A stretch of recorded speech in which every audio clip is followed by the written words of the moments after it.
손흥민 공백 크긴 크다. 베르너 존슨 역대급 호러쇼. 토트넘 맨유전 아깝게 승리 놓쳤다.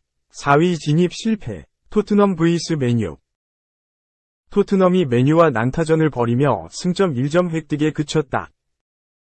토트넘은 16일 한국 시각 영국 맨체스터의 올드 트래퍼드에서 열린 맨체스터 유나이티드와의 2023에서 2024 시즌 잉글랜드 프리미어리그 21라운드 경기에서 2대2 무승부를 거뒀다. 토트넘은 이번 경기 무승부로 리그 5위 자리에 머물렀으며 맨유는 승점 1점을 추가해 첼시와 브라이턴을 제치고 7위 자리에 올랐다. 홈팀 맨유는 4-2-3의 1전술을 택했다.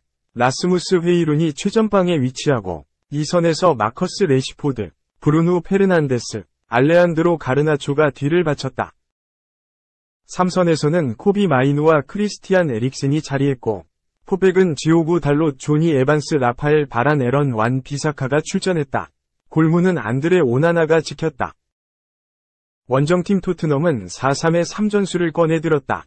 새로 영입된 티모 베르너와 히샬리송, 브레넌 존슨이 최전방에 자리했다. 올리버 스킵, 로드리고 벤탄쿠르, 피에르 에밀 호이비에르가 중원에서 호흡을 맞췄다. 포백에는 데스티니 우도기 미키 판더펜 크리스티안 로메로 페드로 포로가 위치했다. 골키퍼 장갑은 굴리엘모 비카리오가 꼈다. 맨유가 시작부터 득점을 터뜨리며 앞서 나갔다.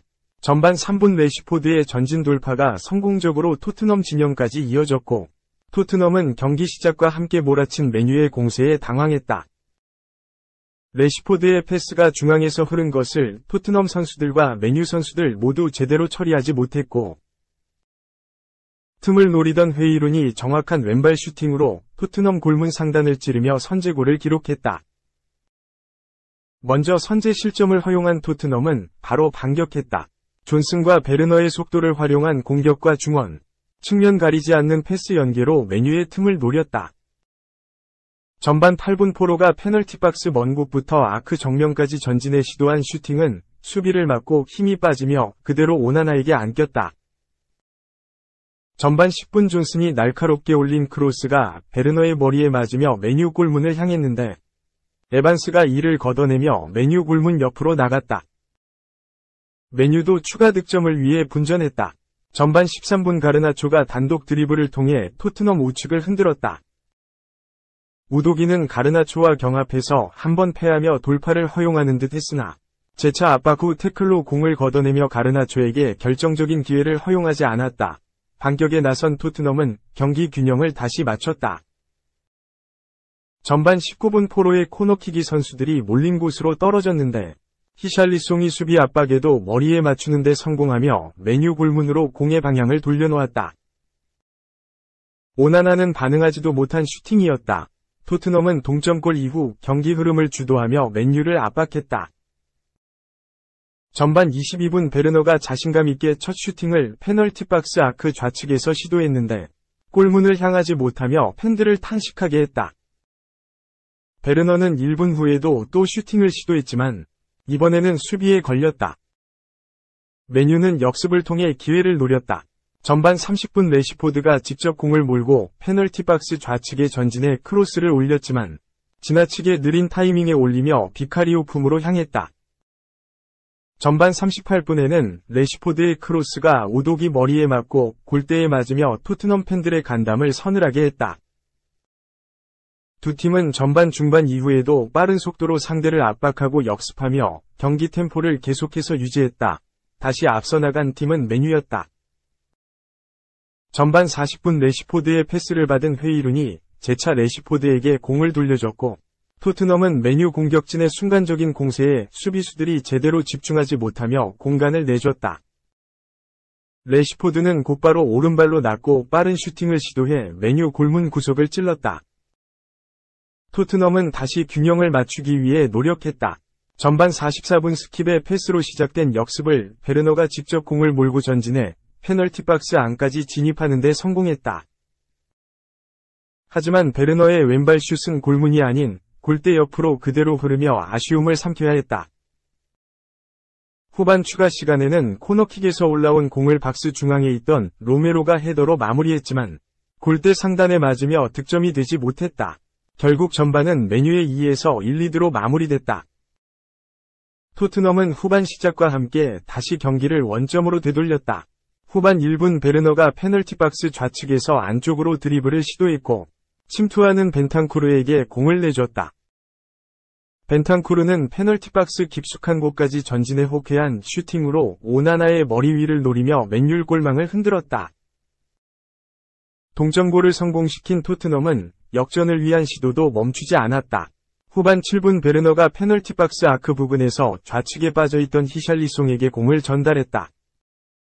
히샬리송은 망설임 없이 땅볼 슈팅으로 맨유 골문을 노렸다. 하지만 공은 오나나에게 쉽게 잡혔다.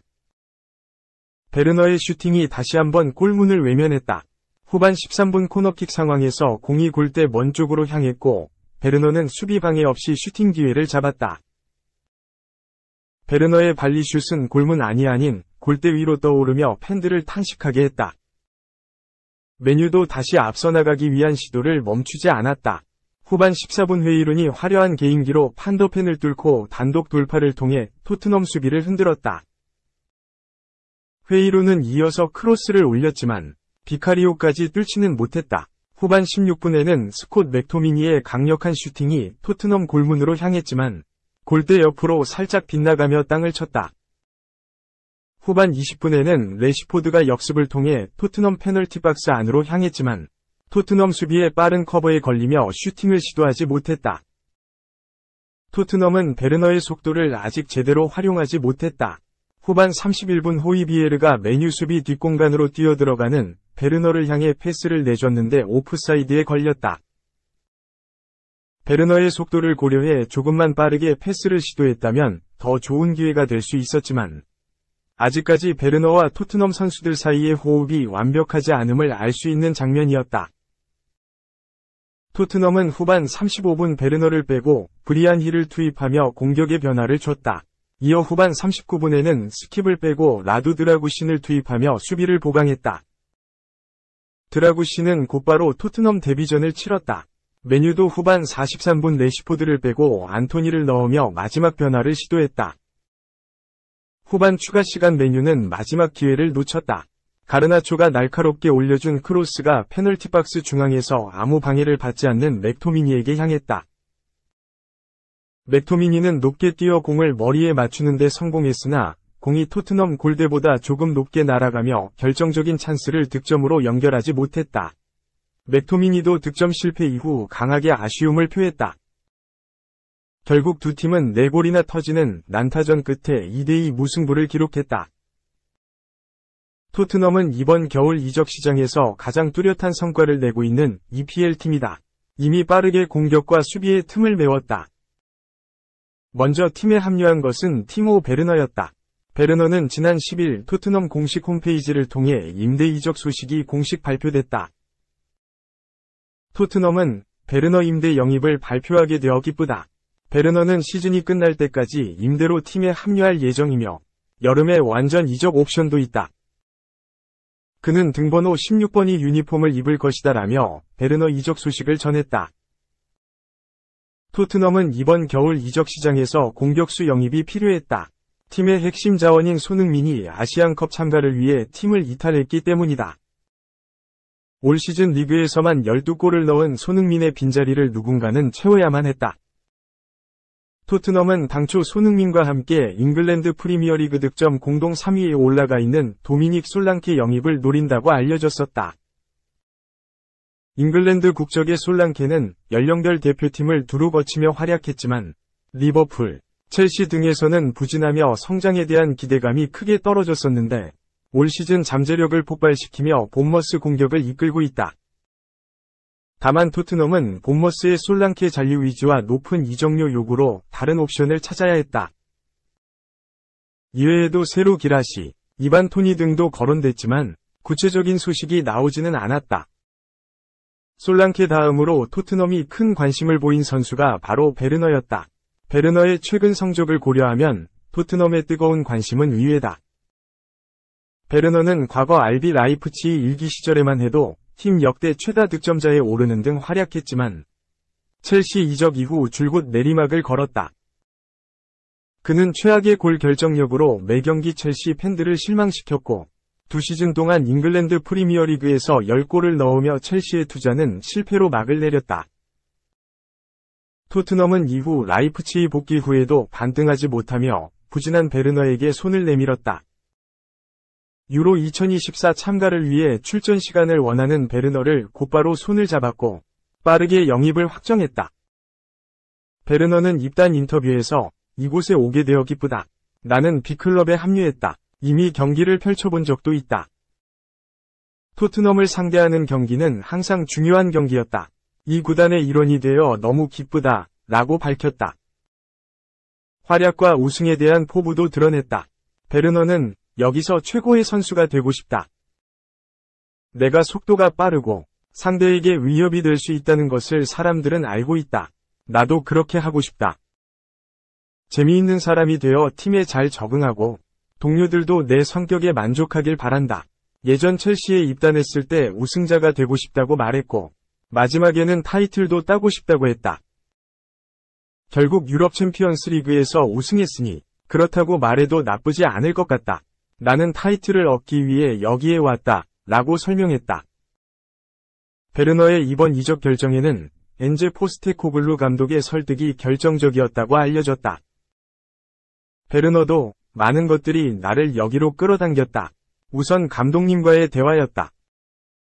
정말 좋은 이야기를 했다고 생각하며 내가 구단에 합류해야 하는 이유, 전술, 스타일, 그의 원하는 플레이 방식까지 발로 알려줬다.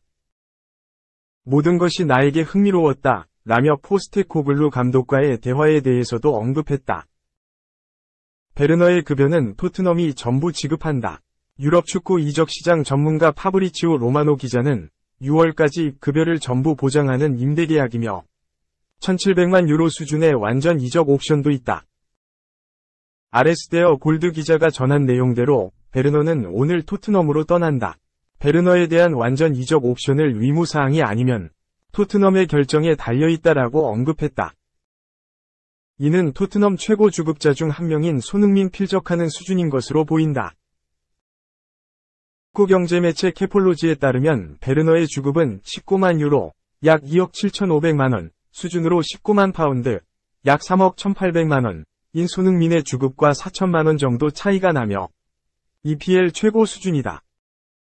토트넘 내에서는 손흥민 다음으로 주급이 높고 핵심 선수 중 한 명인 제임스 매디슨의 주급과 거의 같은 수준이다. EPL 통산 득점 차이를 고려하면 토트넘이 베르너에게 품는 기대감이 매우 크다는 것을 짐작할 수 있다.